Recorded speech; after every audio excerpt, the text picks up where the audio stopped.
first 9 plagues were not random.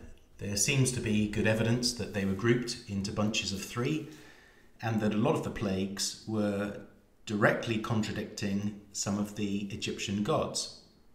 So in areas where the Egyptians worshipped their god, the plague would strike and demonstrate that the Lord was actually in charge of that area. But nevertheless, despite the fact that there was structure to the first 9 plagues, it did not break Pharaoh's will. That came with the 10th plague. At midnight, the Lord struck down all the firstborn in the land of Egypt, from the firstborn of Pharaoh, who sat on his throne, to the firstborn of the captive who was in the dungeon, and all the firstborn of the livestock. And Pharaoh rose up in the night, he and all his servants, and all the Egyptians.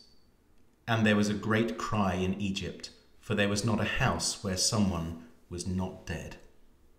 The instructions the Israelites had received was to kill a lamb and then daub the blood on the doorposts of their houses.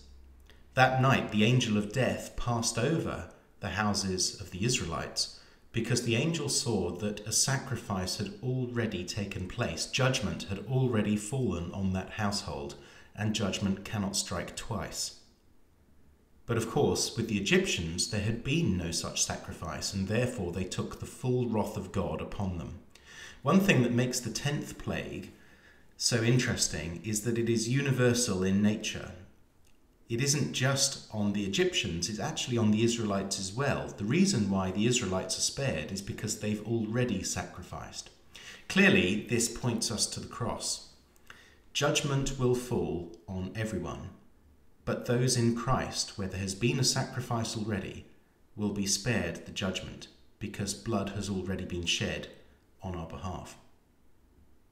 As we think about coronavirus sweeping through our country and our world, it is a terrible thing which will almost certainly kill more than a million people before it's done. But the last judgment will kill billions. This is the great problem that mankind faces, and there is only one antidote: the blood of Christ.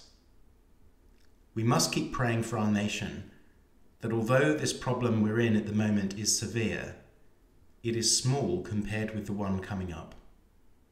The good news for anyone worried about this judgment is that because of the blood of Christ, there is safety in him.